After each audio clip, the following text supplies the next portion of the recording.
నమస్తే అండి. ఈ వీడియోలో మీకు పనసపొట్టు కూర ఎలా తయారు చేసుకోవాలో చూపిస్తాను. ఇది పనసపొట్టు అండి. ఈ మనకు పనసకాయలు ఉంటాయి కదా, అవి గింజలతో సహా కొడతారండి. కొట్టి అమ్ముతారు, దాన్ని సేరు లెక్క అలా అమ్ముతారు. ఈ పనసపొట్టుని పెట్టి ఎలా తయారు చేసుకోవాలో చూపిస్తాను. చింతపండులో కాస్త నీళ్ళు పోసుకుని నానబెట్టుకోవాలండి. ఇప్పుడు ఇవి కూడా నానబెట్టుకుని ఆవాలను కూడా నానబెట్టుకుని ఆవ కింద తయారు చేసుకోవచ్చండి. లేదు మన దగ్గర ఆవపిండి ఉందంటే పిండిలో కాస్త నీళ్లు పోసి నానబెట్టేసుకుని ఉంచుకోవచ్చండి. ఇదిగో ఆవపిండి ఉందండి నా దగ్గర రెడీగా తయారు చేసింది. దీంట్లో కొంచెం వాటర్ పోసి నానబెట్టేసుకుని ఇలా కలిపేసుకుని నానబెట్టేసుకుని ఉంచేసుకుని పనసపొట్టులో కొంచెం సాల్ట్ వేసుకుని ఈ తెలుపుదనం పోకుండా కొంచెం సాల్ట్ వేసుకుని మనం కుక్కర్లో పెట్టుకున్నాం అనుకోండి, నలుపు వచ్చేస్తుంది. అలాగే కొద్దిగా నూనె వేసుకుని దీన్ని వాటర్ పోసేసి కొంచెం కుక్కర్లో పెట్టేసాం అనుకోండి, మనం అన్నం అది పెట్టుకుంటాం కదా ముందు, దానిపైన పెట్టేసాం అనుకోండి ఫ్రీగా ఉడుకుతుంది.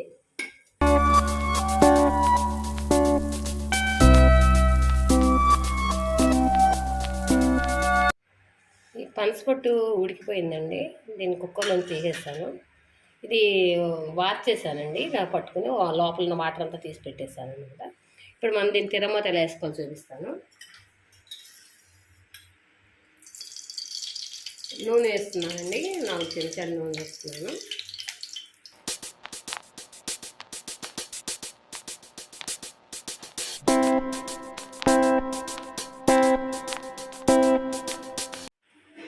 శనగపప్పు అండి, మొత్తం సరిపడి శనగపప్పు, మినపప్పు, ఆవాలు,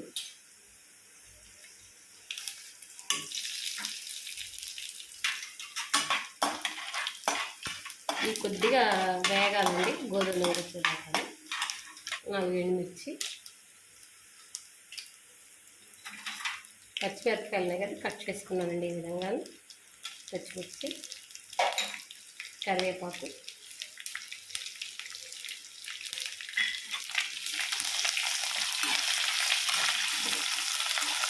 వేసేసుకుంటే మాడిపోతుంది. ఈ పనసపొట్టుని దీంట్లో వేసేసుకున్నాను.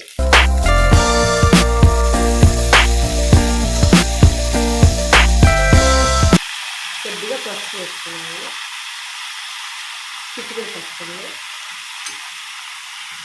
కారం, దీనికి తగినంత కారం. కొంచెం కారం తినేవాళ్ళు కొంచెం ఎక్కువ వేసుకోవచ్చు. కొంచెం నేను ఎక్కువగానే వేస్తున్నాను. ఉప్పు, ఇలా కొంచెం మనం వేసాం కదండి, దాంట్లో కొంచెం తగ్గింది వేస్తున్నాను. ఇది రుచికి కొంచెం పంచదారండి, కొద్దిగా వేసాను. 1 చెంచా పంచదార వేస్తున్నాను. ఇది చింతపండుని గుజ్జు కింద తీసి పెట్టుకున్నానండి. ఈ గుజ్జుని తీసేస్తున్నాను. ఈ చింతపండు రసాన్ని కూడా దీంట్లో యాడ్ చేశానండి. ఇప్పుడు దీన్ని మొత్తాన్ని కలుపుతున్నాను. ఇది బాగా కలిపేసి ఒక 10 మినిట్స్ మూత పెట్టి ఉంచుదామండి. ఈ చింతపండు గుజ్జు అంతా ఈ కూరకు పడుతుంది. ఉప్పు కారం మొత్తము 10 మినిట్స్ అయిపోయిందండి. కూర ఎలా ఉంది చూద్దాము. కూర రెడీ అయిపోయిందండి. దీనికి ఆవు పెట్టుకోవాలి కదండి. ఈ ఆవు పిండి ఇంతకుముందు మనం నానబెట్టుకున్నాం కదా, దీంట్లో కొంచెం నూనె వేసుకొని కలుపుకోవాలండి. ఇది కొంచెం నూనె వేస్తుంది అంటే కండర రాకుండా, అంటే చేదు రాకుండా అనమాట. ఆవాలు కొంచెం చేదు ఉంటాయి కదా, చేదు రాకుండా అనమాట. దీంట్లో నూనె వేసుకోవాలి. ఇది స్టవ్ ఆఫ్ చేసేస్తున్నానండి. ఇది కొంచెం చల్లారిన తర్వాత ఈ ఆవ అనేది దీంట్లో పెట్టుకోవాలండి. మనం ఇంతకుముందు జీడిపప్పులు వేయించుకున్నాం కదండి, ఇవి ఇప్పుడు వేస్తున్నాను.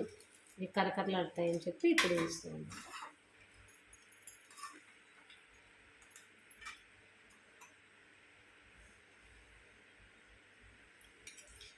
ఇది ఆవ ఉంది కదండి, ఆవ దీంట్లో పెట్టేస్తున్నాను.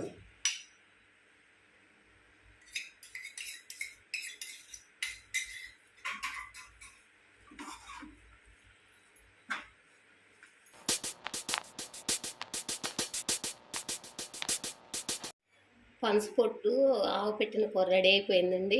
మీరు కూడా ఈ విధంగా తయారు చేసుకొని రుచి చూసి మీ లైక్లు మీ కామెంట్లు మాకు జతపరచండి.